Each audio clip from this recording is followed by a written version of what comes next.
자, 이론 여러분 같이 보도록 하겠습니다. 1번부터 다음 중 회계의 기본 개념에 대한 설명으로 옳지 않는 것은 그랬습니다.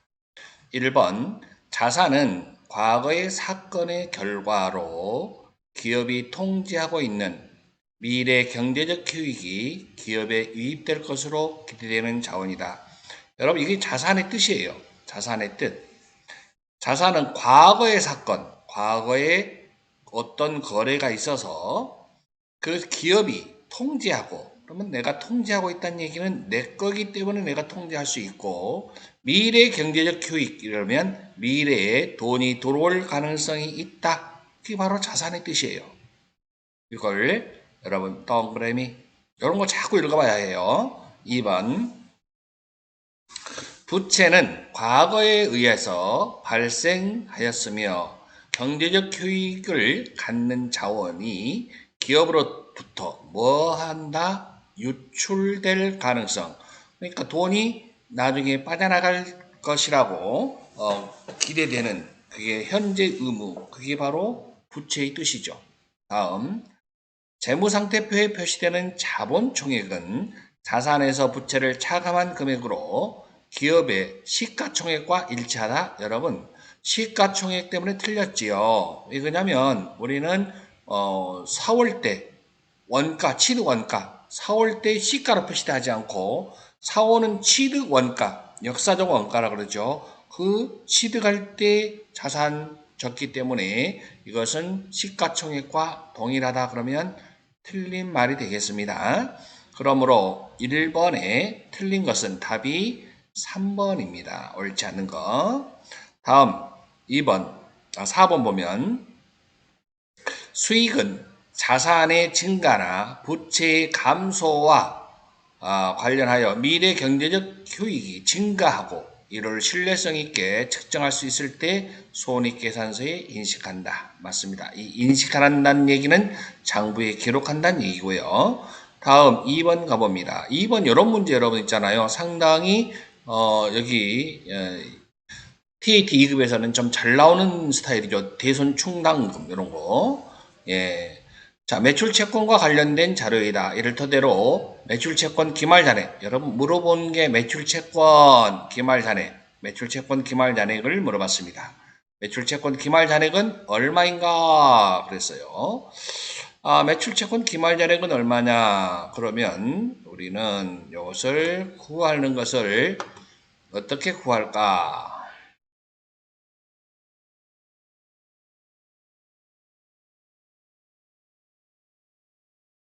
자, 여러분, 매출 채권 잔액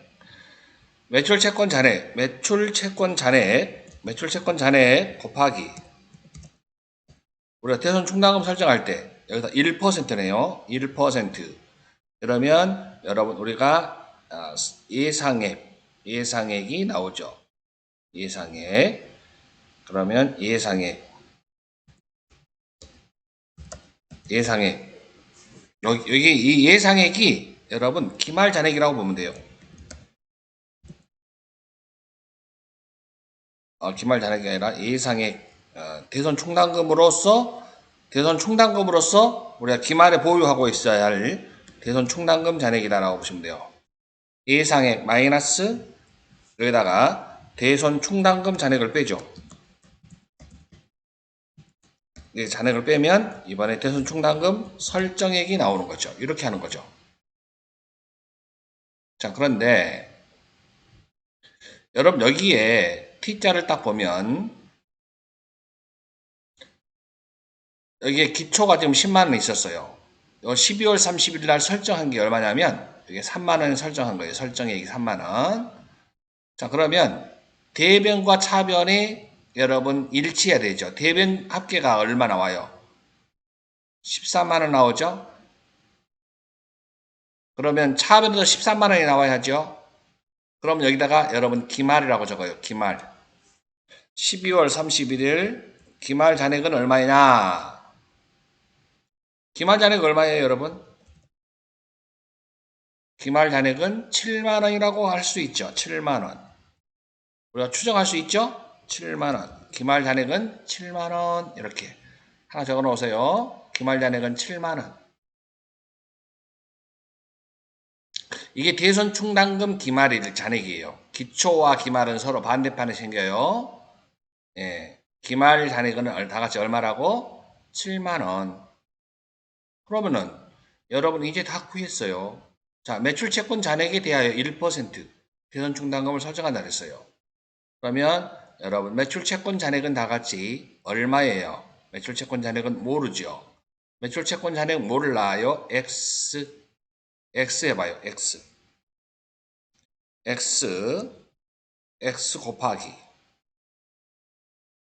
곱하기 몇 퍼센트? 1%. 1%는 예상액이 바로 요거라고요. 기말 잔액 요게 나와야 되는 거예요. 7만원. 그러면 매출 채권 잔액은 얼마냐 이런 얘기죠. 이게 다 구했죠. X는 어떻게 구하면 돼요? X는 7만원 나누기 0.01. 그럼 얼마 나와요? X는 얼마 나와요? 네, 700만원 정답입니다. 딩동댕 700만원입니다. 700만원. 자, 여기에 요걸 여러분 12월 31일 오른쪽에 있는 거 요거 있죠? 요것을 여러분 뭐라고 하냐면 여러분 예상액이라고 적으세요. 예상액. 설정액. 다 같이 뭐라고 한다고요? 설정액. 요거 손익계산서에 표시되는 대손상각비입니다. 오케이. 대손상각비 금액이 나왔네. 자, 여러분. 자, 예상액은 우리가 이건 재무상태표라고 적어줄 때 여러분 재무상태표에 차변에 나와 있는 이 12월 31일 요거 기말 잔액을 뭐라고 하냐면 여러분 재무상태표의 대손 충당금 재무상태표에 표시되는 대손 충당금 잔액이에요. 재무상태표에 표시되는 예상액 예상액. 예상액 한번 해볼까? 여기 예상액이 얼마예요? 예상액 우리가 매출채권 잔액 7만원이죠. 7만원에서 뭘 빼라 그랬어요, 여러분? 예상액에서 뭘 빼라 그랬어요? 대손 충당금 잔액을 빼면 설정액이 나온다 그랬죠.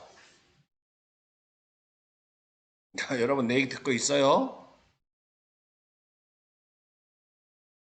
예상액 봐보세요. 여기 맞춰볼까? 여기다 그대로 대입시켜볼까? 자, 여러분 700만원 나왔어요. 조금 매출채권 잔액이 700만원이야. 곱하기 1% 정확하게 여러분들 이해를 해야 돼. 1% 하면 예상액이 나온다 그랬잖아. 예상액은 지금 얼마 나왔어요? 7만원 나왔어. 그렇죠? 여기서는 매출채권 잔액을 지금 구해놨거든요. 700만원 답은 나왔어요. 그리고 7만원은 뭘 말하는 거냐면 이 지금 예상액 대손 충당금 우리 회사가 가지고 있어야 할 금액이라고요. 여기다가 뭘 빼라 그랬습니까? 대손 충당금 잔액을 빼라 그랬죠. 전반적인 걸 다 이해해 보자고요. 대손 충당금 잔액은 여러분 얼마냐라고 말할 수 있어요.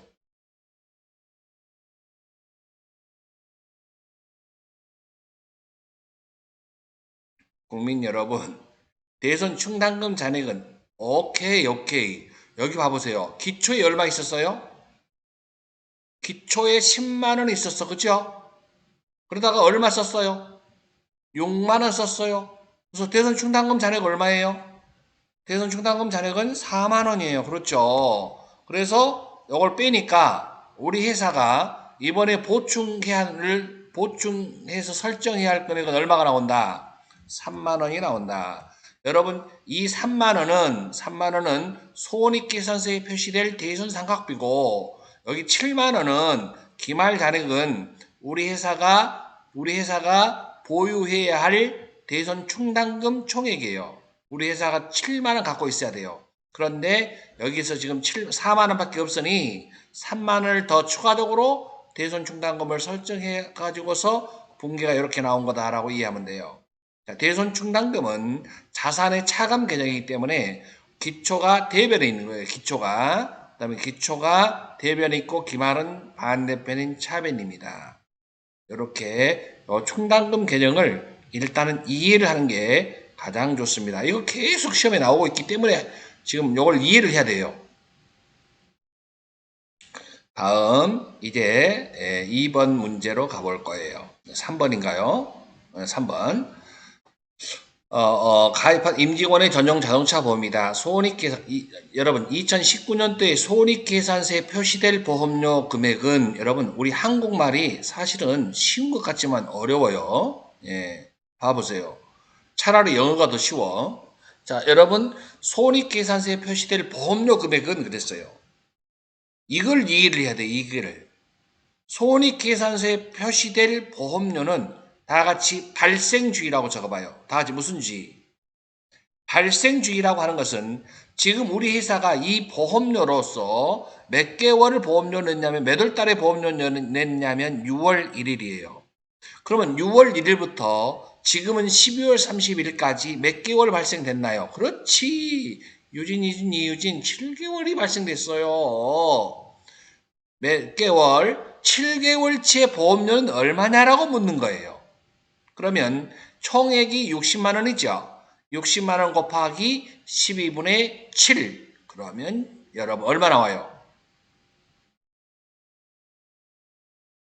35만 원이 정답이네요.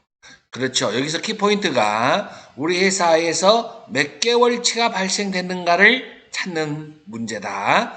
여러분 요거 틀린 사람들이 의외로 많은 게 우리가 이제 결산분기인 줄 알고 선급비용, 차변의 선급비용, 대변의 보험료 그걸 계산한 줄 알고 선급분이 몇 개월이냐? 5개월 이렇게 해서 틀리는 경우가 의외로 많다는 거지요. 여기서는 손익계산서에 표시될 보험료는 발생주의라는 걸 기억하시기 바랍니다. 다음 4번 회계 정보의 질적 특성 중 목적 적합성에 대한 설명으로 옳은 것은 여러분 목적 적합성의 하부 개념 세 가지가 있었어요. 목적 적합성의 하부 개념은 목적 적합한 것은 회계를 하는 이유가 뭐야? 목적에 적합해야 돼. 유용한 정보가 되려면 어떻게 해야 된다? 목적에 적합해야 된다. 목적 적합성. 그러면 회계가 아주 유용한 정보가 된다. 그럼 목적 적합성은 어떻게 해야 되는데? 예측가치. 예측가치. 미래를 예측할 수 있어야 목적에 적합하대요. 예측가치. 예측가치. 그 다음에 두 번째는 피드백 가치. 예측 가치, 피드백 가치. 세 번째는 적시성. 이 목적의 적합성의 하부 개념 세 가지를 우리가 알고 있느냐 이걸 묻는 거예요. 목적 적합성의 하부 개념 세 가지 이걸 알고 있느냐. 예측 가치, 피드백 가치, 적시성 이렇게 알아두시기 바랍니다.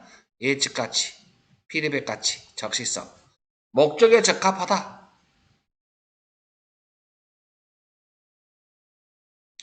그 다음에 여러분 믿을 수 있을 신뢰성의 하부 개념 세 가지도 좀 알아놓을까요? 신뢰성의 하부 개념 세 가지가 표현의 충실성, 표현을 충실히 해라. 자세하게. 그 다음에 검증 가능성. 세 번째는 중립성. 이렇게 세 가지 하부 개념 이걸 알고 있느냐 이렇게 묻는 거거든요. 그러면 여기서는 지금 봐봅시다. 이제 목적 적합성이라고 그랬죠? 대한 설명을 옳지 않은 거 1번 봅니다. 회계 정보가 정보 이용자의 의사결정에 반영될 수 있도록 적시에 필요할 때 필요한 정보를 필요한 때에 적시에 제공해야 한다. 그게 뭐예요? 목적 적합성의 적시성에 해당됩니다. 이걸 뭐라고요? 적시성 맞습니다. 2번 회계 정보는 그 정보가 나타내고자 하는 대상을 충실히 표현하고 있어야 한다. 이것은 여러분 예측가치, 피드백가치, 적시성에 포함되지 않고 신뢰성 하부 개념 중에 표현을 자세하게 충실하게 기재해라. 그게 표현의 충실성입니다. 그래야 믿을 수가 있다 이런 얘기입니다. 그러므로 답은 2번이 답이네요. 다음, 회계 정보는 정보 이용자의 당초 기대치를 확인 또는 수정하게 함으로써 여러분 기대치를 확인하고 과거의 정보를 확인하고 그것이 잘못됐다면 여러분 정정, 수정할 수 있게끔 하는 것이 바로 피드백이라고 적어놓으세요. 피드백. 이것은 여러분 목적 적합성의 하부 개념 세 가지가 바로 피드백 가치다. 이건 피드백 가치죠. 목적 적합성의 하부 개념 피드백 가치다라고 보면 되겠습니다. 4번은 자 회계 정보는 정보 이용자가 그 기업 실체, 과거, 현재 또는 미래 사건의 결과에 대한 예측을 하는데 뭘 하는데? 예측을 하는 게 미래를 예측하는 예측가치. 목적 적합성의 하부 개념 세 가지는 목적에 적합하다. 적의 목에 피가 흐르고 있다. 그러면 일단은 뭐다? 내가 이긴 거다. 목적에 적합했다.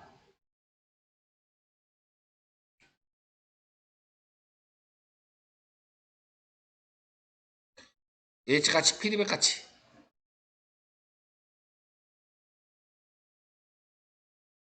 적시성.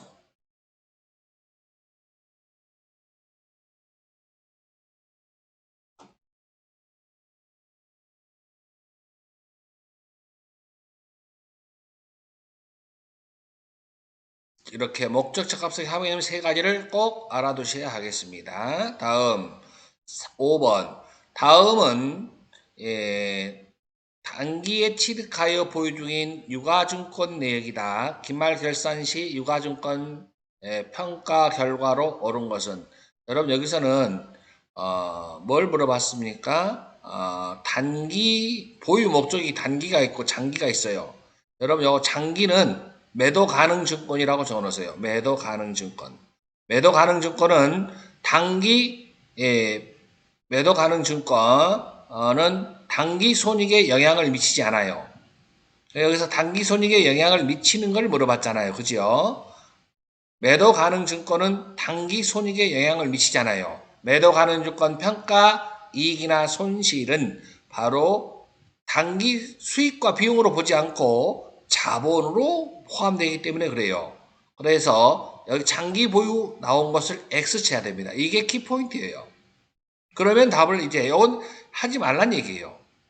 이것은 매도 단기 손익 장기 보유 목적은 매도 가능 증권 평가 손익이기 때문에 그러면 이 두 개를 가지고 하는 건데요. 자 보세요. 여기서는 하나가 6,000원에 사와갖고 7,000원에 나갔어요.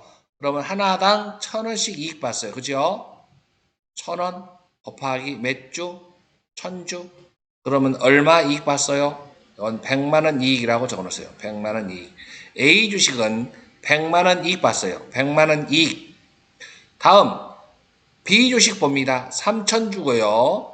자 8,000원에 사와가지고 기말에 5,000원밖에 안 나가네. 그러면 3,000원 손실. 3,000원.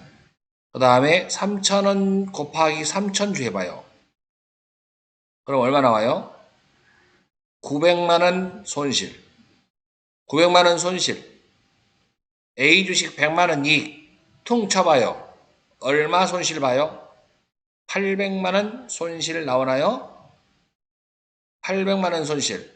800만원 손실이니까 이익이 800만원 감소된다라고 답을 찾을 수 있죠? 예. 다음. 오늘 어려운 거 아니니까요. 다음은 자 2018년 7월 1일 7월 1일 동그라미 7월 1일에 취득했어요. 토지와 건물에 대한 자료이다. 기말 재무상태표에 표시될 건물의 장부가액은 여기서 키포인트가 지금 뭘 물어봤냐면 건물의 장부가를 물어봤습니다. 자 여러분 일괄하여 토지와 건물을 1,500만 원에 일괄 취득했어요. 그러면 토지가가 얼마인지 건물이 얼마인지를 모르잖아요. 이럴 때에는 안분해야 돼요. 안분 나눠야 돼요. 공정가치의 기준으로 안분하는 거예요. 그러면 이것이 1,500만 원을 가지고 우리가 사왔는데 안분해야 된다. 그러면 공정가치 토지가 1,200, 건물이 800, 두 개 더하면 얼마? 2,000만 원 나오죠? 2,000만 원 분의 우리는 건물에 대한 것만 2천만 원분의 800만 원만 건물로 보면 되는 거예요. 그러면 여러분 공식을 지금 써본다면, 자, 식을 써본다면 얼마에서 방금 얼마 취득했다고? 1,500만 원. 다 같이 얼마라고요? 1,500만 원 공식 써봐요. 곱하기. 자, 건물이 800이지요. 800만 원. 두 개 더 하면 얼마지? 2천만 원. 2천만 원. 이걸 안분한다 이 말이야. 2천만 원 분의 800만 원. 결과적으로 20분의 8을 이렇게 곱하면 되겠죠. 그럼 얼마 나온가 계산해 볼래요? 얼마 나온다고? 600만 원 나와요? 600만 원. 600만 원. 예, 600만 원. 그러면 자, 1,500만 원 중에서 600만 원은 건물을 사오는 데 쓴 거예요. 그럼 건물을 취득가가 600만 원이고요. 건물을 사올 때 600만 원이라고 보시면 돼요. 그런데 이제 감가상각을 해야 돼요. 감가상각을 정액법으로 다 같이 얼마? 600만 원. 600만 원에 샀어요. 내용연수가 몇 년? 10년. 그러면 다 같이 잔존가치는 없다 그랬네. 그러면 600만 원 마이너스 잔존가치 없으니까 내용연수는 10년. 그러면 여러분 이것은 1년치의 감가상각비가 나온가요? 60만 원인가요? 60만 원 곱하기 2018년의 감가상각비를 보면 6개월치요. 7월 1일에 취득했으니까 그러면 12분의 6 해야 됩니다. 12분의 6 절반이네요. 그럼 얼마 나와요? 30만 원. 자, 이것이 18년의 감가상각비라고 적어놓으세요. 18년의 감가상각비. 감가상각비. 2018년. 그러면 19년의 감가상각비는 얼마냐? 19년도에 장부가를 물어봤으니까 19년에 장부가는 얼마? 감가상각비는 얼마? 당연히 60만 원이겠지. 왜? 똑같이 정액법이니까 600만 원 나누기 내역연수 10년은 60만 원 나오니까 이게 1년치니까. 그러면 감가상각 누계액은 얼마 나올까? 감가상각 누계액은 90만 원이 되겠네. 자, 처음에 취득가는 얼마? 장부가는 취득할 때 얼마? 취득가가 600만 원 마이너스 감가상각 누계액을 빼야 되죠? 감가상각 누계액은 얼마예요? 그러면 60만 원, 30만 원 더하니까 90만 원이 나오죠? 90만 원을 빼면 바로 장부가가 되는 거죠. 자, 600만 원에서 90만 원을 빼면 510만 원이 나옵니다. 그래서 장부가는 510만 원이 답이 되겠습니다. 답 몇 번인가 봐봐. 510만 원 나왔습니다. 2번. 다음 회계 처리로 옳은 것은 기계장치를 100만 원에 취득했어요. 그리고 보통예금으로 수령했어요. 정부 보조금 100만 원으로 이체하여 지급했다. 여러분 요거 여러분 자주 나오고 있습니다. 기계장치 샀고 보통예금 여러분 3번 분계 보니까 요거 당연히 기계장치를 보통예금 주고 샀고 정부 보조금 요걸 갖다가 지급했습니다. 그러면 정부 보조금 보통예금에 있는 거 차감되는 거 맞죠? 요 코드번호 100번대 없어지고 새로 하나 생긴다고 그랬죠? 기계장치에서 차감하는 거 정부 보조금 200번대 코드번호가 200번대인가? 맞습니까? 코드번호 200번대가 맞지요. 예. 요 3번 요것은 여러분 이 기계장치 차감하는 정부 보조금은 결산을 통해서 소멸된다라고 말씀드렸습니다.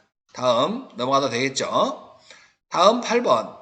다음은 김 부장과 박 과장의 대화이다. 가나다의 내용으로 옳은 것은 유형자산에 대한 자본적 지출을 수익적 지출로 잘못 처리했다. 어떤 효과가 발생하나요? 네, 그것은 여러분 이렇게 한번 써놓고 계산하는 게 수월할 거예요. 틀리기 쉬우니까 말입니다.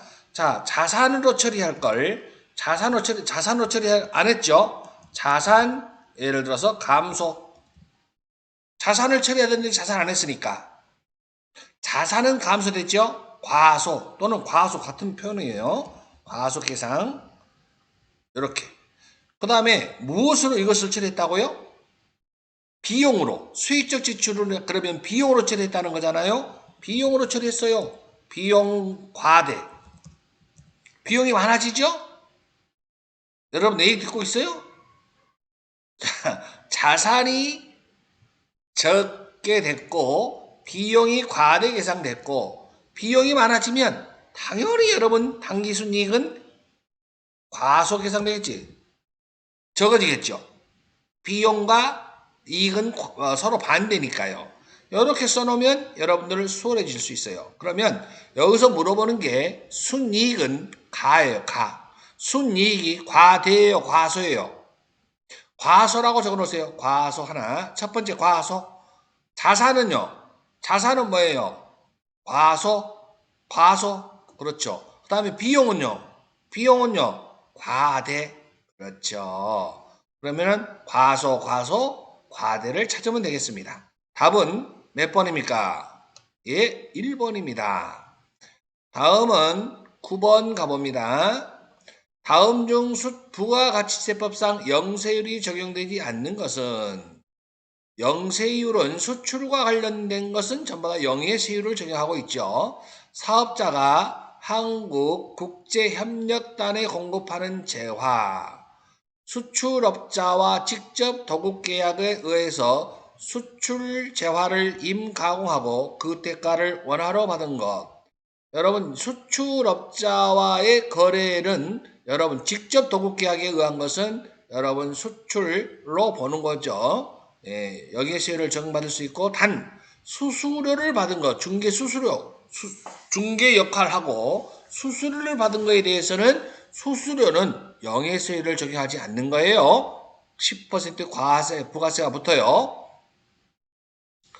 공급 이래 과세 표준 신고 기한 이내에 개설된 내국 신용장에 의해서 공급하는 재화. 여러분 내국 신용장 그러면 여러분 우리가 영세율 세금 계산서 로컬 LC 내국 신용장 요거 영세율 적용하고 있지요. 그래서 여기 답 나왔네요. 이것은 많이 헷갈릴 것 같은데 여러분 있잖아 수수료가 나오면 이건 무조건 과세다라고 보시면 돼요. 알았습니까? 대행해주고 수출을 대행해주고 수수료를 받은 거에 대해서는 거기에 수수료는 영예세율을 적용하지 않는다. 부가세를 과세한다. 수출 대행해주고 수수료를 받는 거 말하는 거예요. 그래서 이건 영예세율을 적용 대상이 아니다. 그 다음에 10번 갑니다. 다음은 2기 부가세 확정 신고 기간에 대한 매출 세액을 지금 여기서 물어본 건 매출 세액을 물어봤죠. 주어진 자료의 금액을 부가가치세가 포함되어 있지 않은 금액이며 세금 계산서 등 필요한 증빙서류는 적법하게 발급하였거나 수령하였다. 여러분 여기서 보면 잘 보세요. 자, 9월 29일 날은 내가 여기다 적어놨죠? 과세 기간이 아니니까 이거 주의해야 돼요. 항상 여러분 문제에서는 함정이 있는 거예요. 그냥 현금 매출액, 매출세 포함시켜야 되는데? 아니. 이것은 과세 기간이 여러분 우리가 이익이 확정이면 10월부터 여러분 10월부터 12월까지만 기간을 봐야 됩니다. 아주 여러분 틀리기 쉽네요. 9월 29일 X 쳐버리세요. 그 다음에 10월 8일 날 3천만 원 동그라미. 그 다음에 11월 7일 날 매입세 공제받은 자와의 여러분 거래처 증여. 여러분 거래처에 증여하는 거 있죠? 사업상 증여. 물건을 팔아야 하는데 거래처에 증여했다면 원가와 시가가 있다면 뭘 한다고? 시가에다 동그라미 300만 원. 그 다음에 공급 대가의 지급이 지체되어 연체이자는 과세 표준에 포함하지 않는다. X 치세요. 그러면 여기에 파란색으로 해놓은 것만 3,300만 원에 거기에 매출 세액이니까 10%. 그래서 330만 원이 정답이 됩니다. 매출 세액을 구해야 되니까. 다음 11번. 다음 중 부가세법상 주사업장 총괄납부와 주사업장 총괄납부라고 하는 것은 주된 사업장에서 총괄하여 납부만 할 수 있는 제도입니다. 사업자 단위 과세 제도라고 하는 것은요, 주된 사업장에서 총괄하여 신고도 납부도 다 할 수 있는 게 사업자 단위 과세 제도다라고 말씀드렸습니다. 거기에 대해서 빠르게 설명한 사람은 사업자 단위 과세 제도는 사업자 단위 과세 적용 사업장에서 납부뿐만 아니라 뭐 또 신고도 총괄하여 할 수 있어 참 잘했어요. 맞았습니다. 딩동댕. 답은 한공이 답입니다. 오케이. 다음 주사업장 총괄 납부를 하는 경우에 세금 계산서는 주된 사업장에서 총괄하여 발급해야 돼? 아니 각각 해야 한다고요. 납부만 주된 사업장에서 총괄하여 납부만 한다니까 신고는 각각 다 해야 돼요. 알았습니까? 그래서 신용은 틀렸어요. 신용아 공부 좀 더 해라. 다음 주사업장 총괄납부 사업자가 주사업장 총괄납부를 포기할 때에는 납부하려고 하는 과세기간 종료 20일 전에 포기 신고서를 하야 한다. 20일은 맞아요. 여러분 종료가 틀렸어요. 개시 20일 개시. 과세기간 개시 20일 전에 포기 신고서를 제출해야 한다. 다음 법인이 주사업장 총괄납부를 하려는 경우 지점을 주된 사업장으로 할 수 없어. 여러분 주사업장 총괄납부 제도는 본점이든 지점이든 지정하면 할 수 있어요. 본점이든 지점이든 지정하면 할 수 있어요. 할 수 있습니다. 단 무엇은 사업자 단위 과세제도는 본점에서만 할 수 있다는 걸 알아두시기 바랍니다. 사업자 단위는 본점에서만 할 수 있고 주사업장 총괄납부는 지점에서도 할 수 있다는 차이가 있습니다. 그래서 이거 세무도 틀렸습니다. 다음 12번 소득세에 대한 설명으로 옳지 않는 것은 1번 소득세의 과세 기간은 1월 1일부터 12월 31일 원칙으로 하며 거주자가 출국하여 비거주자가 되는 경우에는 1월 1일부터 출국일까지 이건 예외 규정이라고 그랬지요. 1월 1일부터 출국일까지는 예외 규정이에요. 그 다음에 사망할 때도 마찬가지죠. 1월 1일부터 사망일까지로 한다. 그렇지 않으면 원칙대로 1월 1일부터 12월 31일까지가 원칙 이렇게 알아두시고 항상 예외 규정이 있다는 걸 알아두시기 바랍니다. 해당 과세 기간에 신규 사업 개시자는 중간 예납 의무를 지지 않는다. 여러분 중간 예납 의무라고 하는 것은 작년 직전 과세 기간에 납부한 거에 절반을 납부해야 중간 예납인데 신규로 사업했다면 전에 납부한 게 없잖아요. 전에 납부한 게 없잖아요. 그러니까 중간 예납 의무를 지지 않는 거예요. 알았나요? 알았다고 해주세요. 네. 다음은 퇴직소득과 양도소득은 종합소득과 합산과세하지 않는다. 당연하죠. 퇴직소득과 양도소득은 분류과세라 그랬죠. 다 같이 무슨 과세라고요? 분류라고 들어보셨죠? 분류과세다. 종합과세되는 소득에는 여러분 이배, 사근, 연기 그게 바로 종합과세되는 소득이라고 말씀을 드렸습니다. 다음 4번 부부가 공동사업을 영위하는 경우에는 부부 단위로 합산하여 과세하는 것이 원칙이다. 아니라고요. 각각이라고요. 우리나라의 경우에는 원칙적으로 개인 단위 과세를 채택하고 있으므로 부부나 가족의 소득을 합산하여 과세하지 않는다. 개별 과세 원칙이라고 말씀을 드렸습니다. 개별 단위 과세다. 다음 자료를 토대로 여러분 총급여액을 계산하면 그랬습니다. 총급여액. 여기서 여러분들이 주의할 점이 뭐냐면 총급여액 그러면 우리가 과세는 이런 얘기예요. 총급여액을 물어봤다면 과세는 과세한다는 얘기예요. 그러니까 비과세 빼고 과세만 여기다가 투입시키면 되는 거예요. 알았나요? 그래서 여러분 기본급 과세 맞죠? 2,400만 원 동그라미 직세수당 과세 동그라미 10대 보조금은 비과세 아닌가요? 네네, 비과세예요. 그런데 여기를 보세요. 별도의 식사를 제공한대요, 안 한대요? 별도의 식사를 제공받았습니다. 그러면 여러분 과세라고 적으셔야죠. 그러면 이 돈 전부 다 과세가 되는 거예요. 만약에 이 문제에서요, 제공받지 않았다, 식사를 제공받지 않았다, 그러면 월 얼마까지만 비과세입니까? 월 10만 원까지만 비과세고요. 5만 원은 과세예요. 한 달씩 월 5만 원. 그러면 12개월이면 60만 원인가요? 60만 원은 과세 여기다가 포함시켜야 되는 거예요. 그러니까 비과세만 빼고 과세되는 것만 여기다가 포함시킨다라고 이해하시면 되겠습니다.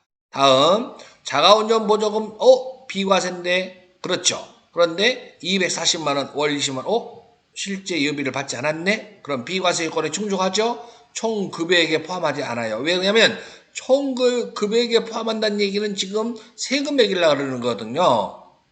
세금을 얼마나 매길 건가라고 결정하려고 그러거든요. 근데 여기다가 만약에 자가운전 보조금을 300만 원 지급했다. 그러면 여러분 240만 원은 비과세고 그럼 얼마가 과세가 되겠어요? 예, 초과되는 금액 60만 원. 그렇죠. 뭔 말인지 이해하시겠습니까?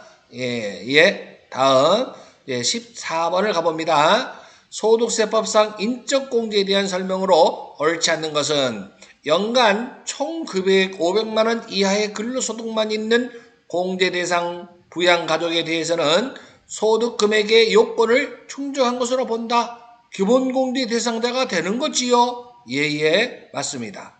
거주자의 공제 대상 배우자가 다른 거주자의 공제 대상 부양가족에 해당하는 경우에는 공제 대상 배우자로 한다. 다른 거주자의 공제 대상 부양가족에 해당하는 경우에는 공제 대상 배우자로 한다. 맞습니다.